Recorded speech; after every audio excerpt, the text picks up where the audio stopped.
ఇప్పుడు వీళ్ళు ఇచ్చిన హామీలకి. మరి ఈ 10 కోట్లు వాళ్ళకి ఎట్లు వస్తాయి? వాళ్ళ జీతమే 8,000 అయ్యాయి. ఇప్పుడు ఒక సర్పంచ్ జీతమే 8,000 అయ్యాయి. పోనీ 10,000 వేసుకో. 10,000 జీతానికి వాడు 10 కోట్లు ఖర్చు పెట్టడానికి రెడీ అవుతుండంటే వీడు ఏ రకంగా దోచుకోవాలని ఆలోచించే ఐడియాలజీతో వస్తుండని ఆలోచించండి. రేపు వాడు దిగిపోతానంటే వాడు దిగడాడు, వాడు పక్కలో బల్లెంలో తయారవుతాడు. రేపు మనం దించాలంటే కష్టమిగా. ఏ ఎమ్మెల్యే సార్ అడ్డొస్తాడో, లేకపోతే మంత్రి అడ్డొస్తాడో, లేదా ముఖ్యమంత్రి అడ్డు రావచ్చు.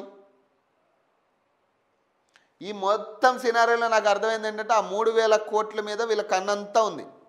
3,000 కోట్లు ఇంకా మిగిలిపోయిన జాగాలు ఏమైనా ఉంటే ఆ పచ్చని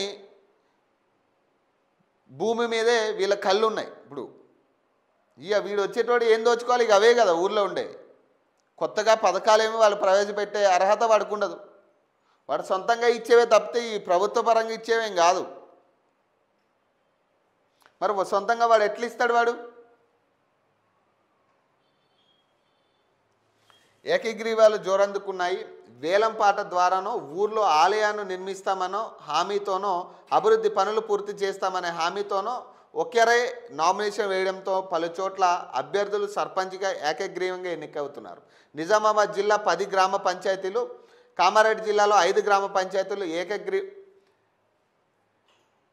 ఏకగ్రీవం అయితే ఇందులో వర్ణి మండలంలోనే 8 ఏకగ్రీవం అయ్యాయి. కామారెడ్డి జిల్లా బీబీపేట మండలం శివారు రామ్రెడ్డిపల్లి చెందిన ధరణి లక్ష్మి తనను ఎన్నుకుంటే గ్రామంలోని అంతర్గత రహదారులు, మరుగుదొడ్ల నిర్మాణం పూర్తి చేస్తానని హామీ ఇవ్వడంతో ఆమెను ఏకగ్రీవంగా ఎన్నుకున్నారు. ఆదిలాబాద్ జిల్లాలో 22 గ్రామాలు, నిర్మల్ జిల్లాలో 8 గ్రామాలు ఏకగ్రీవం అయ్యాయి. మెదక్ జిల్లా చిన్న శంకరంపేటలో పార్టీలకు అతీతంగా ముదిరాజ కులస్తులు ఏకగ్రీవం అయ్యారు.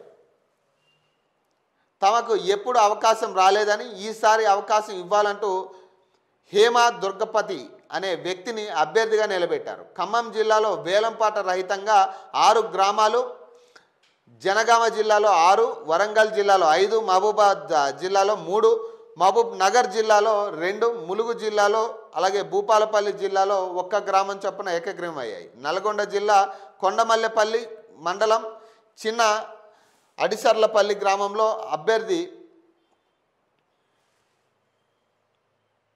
అభ్యర్థి వెంకటయ్య 51.3 లక్షలతో ఊర్లో బొడ్రాయి ప్రతిష్టతో పాటు శివాలయం నిర్మిస్తానని మాట ఇచ్చారు.